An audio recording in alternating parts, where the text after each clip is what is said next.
Welcome back to our channel అలవైకుంఠపురంలో. అందరూ ఎలా ఉన్నారు? బాగున్నారా? మేము కూడా చాలా బాగున్నాము. ఎవరైనా మన ఛానల్ని కొత్త వాళ్ళు చూస్తున్నట్లయితే ప్లీజ్ మన ఛానల్ని సబ్స్క్రైబ్ చేసుకోండి. అలాగే పక్కనే ఉన్న బెల్ ఐకాన్ని క్లిక్ చేయండి. నేను వీడియోస్ అప్లోడ్ చేయగానే ముందుగా మీకు నోటిఫికేషన్ అయితే వస్తుంది. నార్మల్గా డైలీ పూజ చేసేవాళ్ళు డైలీ తలస్నానం చేసే పూజ చేయాలా అనే డౌట్ ఉంటుంది. అలా ఏం అవసరం లేదండి.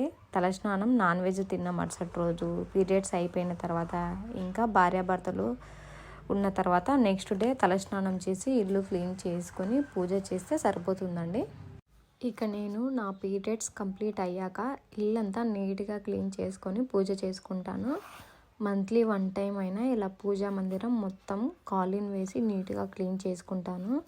అగరబత్తిల పొగ ఇంకా కర్పూరం వాడుతూ ఉంటాం కదా, పూజా మందిరం కొంచెం బ్లాక్గా అవుతుంది అక్కడక్కడ. అందుకే ఇలా నెలకు ఒకసారి తప్పకుండా క్లీన్ చేసుకుంటాను. చూడండి ఎంత డస్ట్ ఉందో. ఈ పూజా మందిరం కాస్ట్ వచ్చేసి 3000 పడింది. 5 years బ్యాక్ అయితే నేను తీసుకున్నాను. వీటికి బిల్స్ కూడా వచ్చాయి, కాకపోతే మా పాప వాటిని పగలగొట్టింది. క్లీనింగ్ తర్వాత అమ్మవారికి గంధం కుంకుమతో బొట్టు పెడుతున్నాను. పూజ గదికి తగ్గట్టుగా నేను దేవుడి ఫోటోలు తీసుకున్నాను. డైలీ దీపం వెలిగించడం వలన మన ఇంట్లో మంచి పాజిటివ్ వైబ్స్ అయితే ఉంటాయి. ఇక ఈ వెంకటేశ్వర స్వామి ఫోటో అంటే ఎందుకో తెలియదు, నాకు చాలా ఇష్టం. మనం దేవుడి ఫోటోలకు బొట్టు పెట్టుకునేటప్పుడు ఆడ్ నెంబర్స్లో రావాలి. అంటే 5, 7, 9, 11 ఇలా ఆడ్ నెంబర్స్లో రావాలి. ఈ స్టాండ్ నేను దీపం పెట్టుకోవడానికి తీసుకున్నాను. కాస్ట్ వచ్చేసి 100 రూపీస్ పడింది. తిరుమలలో తీసుకున్నాను. అందరూ కూడా ప్రతిరోజు తమ ఇంట్లో దీపం వెలిగించటం వలన ఎలాంటి నెగిటివ్ ఎనర్జీ కూడా ఉండదు. నాకు చాలా ఇష్టమైన పని దీపం వెలిగించడం. డైలీ మా ఇంట్లో తప్పకుండా నేను దీపం వెలిగిస్తాను. ఇన్ని దీపాలైనా మనం వెలిగించుకోవచ్చు.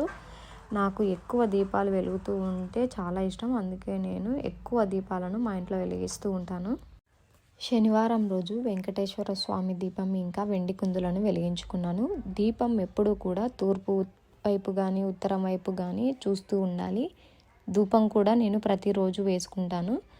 ధూప్ కప్స్ వేయడం వలన ఇల్లంతా మంచి సువాసన వస్తుంది. నేను నైవేద్య ధూప్ కప్స్ అయితే వాడతాను. స్మెల్ కూడా చాలా బాగుంటుంది. శనివారం రోజు సంకటహర చతుర్థి. ఆ రోజు ఆ వ్రతం చేసుకుంటే చాలా మంచిది. చతుర్థి ఎవ్రీ మంత్ వస్తూనే ఉంటుంది, కానీ మార్గశిర మాసంలో వచ్చే చతుర్థి చాలా విశిష్టమైనది. ఎప్పటి నుంచో అనుకున్న పనులు కాకపోతే చతుర్థి రోజు మన ఇంట్లో సంకటహార చతుర్థి వ్రతం చేసుకుంటే చాలా మంచిది. ఆ వినాయకుడికి ఆ రోజు గరిక సమర్పిస్తే చాలా విఘ్నాలు తొలగి ఆ పని అవుతుందని నమ్మకం. నేను వ్రతం చేయలేదు, కానీ సింపుల్గా ఇలా పూజ అయితే చేసుకున్నాను ఆ గణనాథునికి.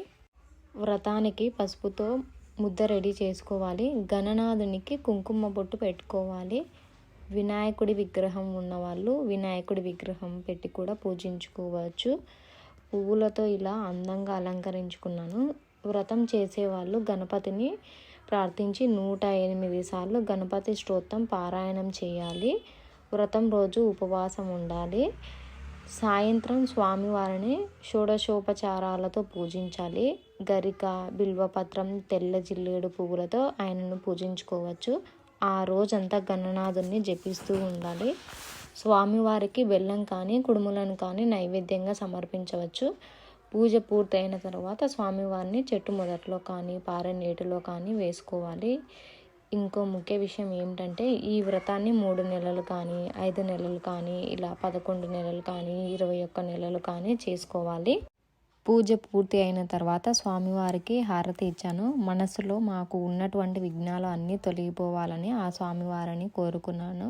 అందరూ బాగుండాలి, అందులో మేము ఉండాలని అనుకున్నాను. పూజ గదిని చూడండి, లక్ష్మీ కళతో ఉంది. మన ఇంట్లో నెగిటివ్ వైబ్స్ ఉన్నాయా లేవా అని తెలియాలంటే మనం దీపం పెట్టినప్పుడు ఆ దీపం ఫుల్గా వెలుగుతూ ఉంటే మన ఇంట్లో ఎలాంటి నెగిటివ్ వైబ్స్ లేవని అర్థం. అలాగే నూనె అయిపోయిన తర్వాత కూడా వత్తి కాలిపోతూ ఉంటుంది కదా కొంతమందికి, అలా వత్తి కూడా కాలిపోతే మన ఇంట్లో ఎలాంటి నెగిటివ్ వైబ్స్ లేవని, ఆ దేవుడి ఆశీస్సులు మనందరి మీద ఉన్నాయని మనం అర్థం చేసుకోవాలి. ఇక నేను స్వామివారికి అక్షింతలు వేస్తూ ఓం గం గణాధిపతియే నమః అని నమస్కరించుకొని చదువుకుంటూ ఉన్నాను. ఇంతే అండి ఈ వీడియో అయితే మీకు తప్పకుండా నచ్చుతుందని నేను అనుకున్నాను. వీడియో కనుక మీకు నచ్చినట్లయితే ఒక చిన్న లైక్ అయితే చేయండి. ఈ వీడియో ఖచ్చితంగా మీకు యూస్ఫుల్ అవుతుందని అనుకుంటున్నాను.